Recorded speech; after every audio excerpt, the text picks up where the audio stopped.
Trump afirma que Estados Unidos devem administrar Venezuela por vários anos. Bolsonaro tem traumatismo ucraniano leve após queda em cela. Agentes da imigração matam americana e gera protesto nos Estados Unidos. Veja agora o que foi destaque na semana. Eu sou Camila Yunis e esse é o Ponto Final da PAN. Na quinta-feira, o presidente dos Estados Unidos, Donald Trump, declarou que Washington deve continuar administrando a Venezuela e explorando o petróleo do país latino-americano por um longo período. A afirmação foi feita em entrevista ao jornal The New York Times. Segundo Trump, o governo interino venezuelano, liderado pela vice-presidente Delcy Rodrigues, tem atendido ao que os Estados Unidos consideram necessário no momento. Questionado sobre a duração da interferência americana em Caracas, Trump afirmou que o tempo definirá os próximos passos. Ele disse que pretende reconstruir a Venezuela, com foco em lucro, usando as reservas de petróleo para importação, redução dos preços internacionais e injeção de recursos na economia venezuelana. Trump evitou responder por que optou por apoiar o governo interino em vez de incentivar a tomada de poder pela oposição. No dia anterior à publicação da entrevista, o presidente assinou uma proclamação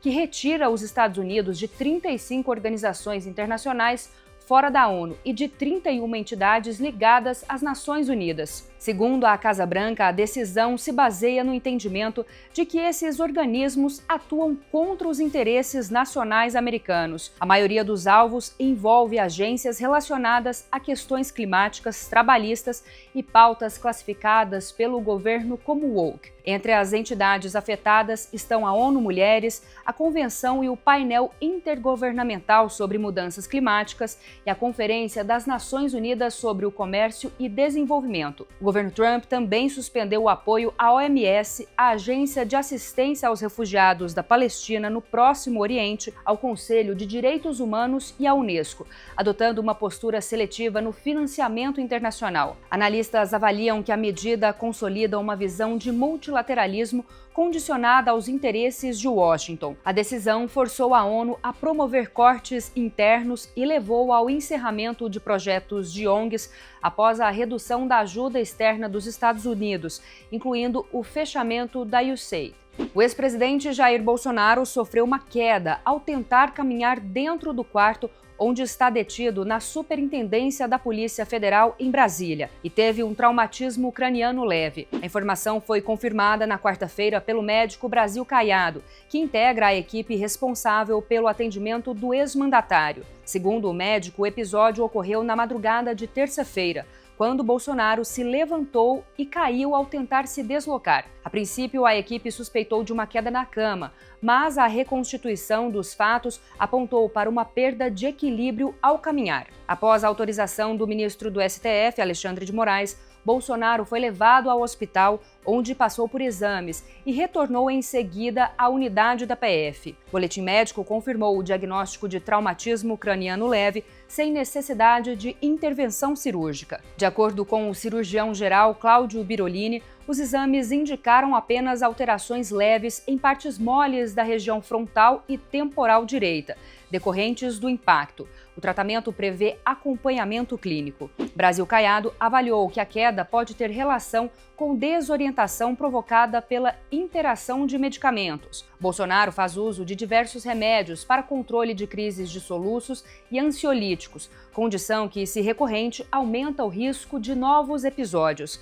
A ex-primeira-dama Michele Bolsonaro criticou o atendimento prestado pela PF. Segundo ela, houve falta de agilidade nos primeiros socorros e divergências nos horários informados pelas autoridades. Michele afirmou que o ex-presidente está abalado sob o uso contínuo de medicação e convivendo com dores constantes. Uma mulher de 37 anos foi morta a tiros por um agente federal de imigração na cidade de Minneapolis, no estado de Minnesota, nesta quarta-feira. Episódio que desencadeou protestos à noite e abriu uma investigação federal conduzida pelo FBI. A vítima foi identificada como Renee Nicole Good, cidadã norte-americana, mãe de 3 filhos, recém-mudada para a cidade. Autoridades federais afirmam que ela tentou atropelar agentes do ICE com o carro. O prefeito de Minneapolis, no entanto, declarou que um dos agentes agiu de forma imprudente. Imagens que circulam nas redes sociais mostram agentes se aproximando de um veículo parado em uma rua residencial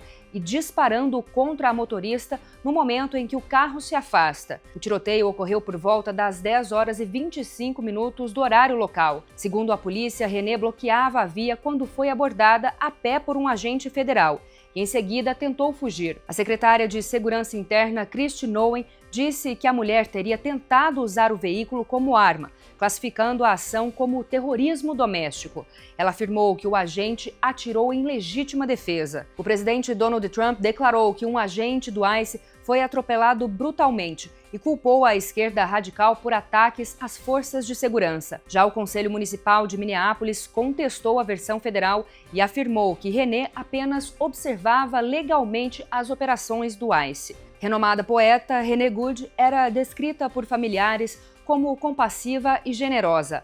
A morte provocou manifestações em diversas cidades, com pedidos de justiça. Uma campanha de arrecadação para a família superou $370 mil em menos de 10 horas. Acompanhe a Jovem Pan para ficar sempre bem informado. E não se esqueça de curtir, comentar e compartilhar o nosso resumo semanal. Boa sexta e até semana que vem!